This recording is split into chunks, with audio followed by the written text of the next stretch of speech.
মাযহাব মানা কি শিরিক? মাযহাব মানা শিরিক নয়, বরং মাযহাব মানা ওয়াজিব।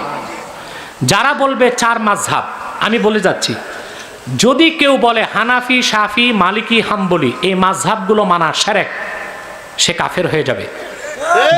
দলিল আব্দুল হাই লখনবী ফিরিঙ্গি মাহাল্লি ফাতাওয়া মাজমুয়া 128 পৃষ্ঠায় লিখেছেন।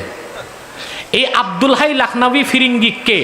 লামাযহাবীদের বলে দে, তোমাদের দাদা ওস্তাদ জারিনিয়া করো ফালাফালি নাসির উদ্দিন আলবানী, উনি একটা কিতাব লিখছেন সিফাতু সালাতিন নবী সাল্লাল্লাহু আলাইহি সাল্লাম, রাসূলুল্লাহর নামাজ কিরকম ছিল। এই কিতাবটা খুলে দেখবা, প্রথম পৃষ্ঠার নিচেই তোমাদের দাদা ওস্তাদ লামাযহাবীদের, আহলে হাদিসদের, সালাফিদের নাসির উদ্দিন আলবানী দলিলটা দিয়েছেন আব্দুল হাই লখনবীর। সেই আব্দুল হাই লখনবী ফিরিঙ্গি মাহাল্লি, তিনি ফাতাওয়া মাজমুয়াতে তার ফতোয়া এসেছে 128 পৃষ্ঠায়। যদি কেউ হানাফি, শাফি, মালিকি, হাম্বলি চারো মাযহাবকে একসাথে গালি দেয়, ইমামদেরকে পথভ্রষ্ট বলে, বা এই চার মাযহাব মানা শিরক বলে, সে কাফের হয়ে যাবে। তাহলে মাযহাব মানা ওয়াজিব। মাযহাব মানা কি? দলিল এই কোরআনে আল্লাহ বলেছেন ওয়া আতিউল্লাহ ওয়া আতিউর রাসূলা ওয়া উলিল আমরি মিনকুম,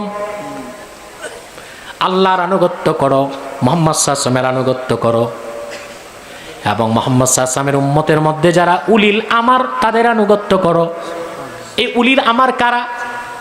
ইমাম বুখারীর উস্তাদ ইমাম দারিমি, ওনার সংকলিত হাদিসের কিতাব সুনান দারিমি 2 খণ্ডে। প্রথম খণ্ড মক্কা মুকাররমার ছাপা 49 পৃষ্ঠা, পরিচ্ছেদের নাম বাবুল ইক্তেদা বিল উলামা, আলেমদের অনুসরণের পরিচ্ছেদ। বুখারীর উস্তাদ, বুখারীর আগে যে হাদিসের কিতাব দারিমি, প্রথম খণ্ডে 49 পৃষ্ঠায় বাবুল ইক্তেদা বিল উলামা, এই পরিচ্ছেদে এই আয়াতের ব্যাখ্যায় বলেছেন ওয়া আতিউল্লাহ ওয়া আতিউর রাসূলা ওয়া উলিল আমরি মিনকুম, আই উলিল ইলমে ওয়াল ফিকহে। আল্লাহ রসুলের উম্মতের মধ্যে যারা ইলম ও ফিকহের অধিকারী তাদের আনুগত্যকে আল্লাহ ওয়াজিব করছেন। আমরা ব্যক্তি আবু হানিফার অনুসরণ করি না, তার মাযহাব মানে মানি, তার ফিকহ তার ইজতিহাদের অনুসরণ করি। তাহলে এই দৃষ্টিতে মাযহাব মানা কি হইল? আর ওরা বলতেছে কি? শিরক। বলতেছে কি? শিরক।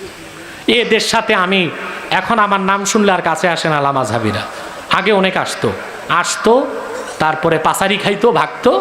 এখন নূর নবী মুহাম্মদ সাল্লাল্লাহু আলাইহি ওয়াসাল্লামের ওসিলায় এই পাপি বান্দার নামটা শুনলে এগুলো আপনার ডুমুরের ফুল নাই, আর খবর নাই। এখন তো আল্লাহ দিলে আমার ছাত্ররা তৈরি হয়ে গেছে, ওয়াজ করতেছে, বহস করতেছে, ফতুয়া দিচ্ছে। আলহামদুলিল্লাহ বলেন। মৃত ব্যক্তির 40 পালন করা কি বেদাত? হ্যাঁ বেদাত, তবে বেদাতে হাসানা, বেদাতে যা আশিয়াতুল্ল মাহাতে আব্দুল হক মুহাদ্দিস দেহলভী রহমতুল্লাহ লিখেছেন। 40 একটা বরকতের সংখ্যা। মুসা নবী তুর পাহাড়ে গেছেন, 40 দিন আল্লাহর সাথে কথা বলছেন। মায়ের পেটে বাচ্চা 40 দিন পর পর বদলায়। রাসূলুল্লাহ বলেছেন যে 40 দিন এক নাগারে নামাজ পড়লো জামাতে, সে খাঁটি মুমিন হবে। এই বরকতের খেয়ালে 40 দিনের দিন ফরজ ওয়াজিব মনে না করে যদি কেউ আয়োজন করে মৃত ব্যক্তির জন্য, তাতে দোষের কিছু নাই। আব্দুল হক মুহাদ্দিস এটাকে বেদাতে হাসানা বলেছেন, করা যেতে পারে। কথা বুঝতে পারছেন?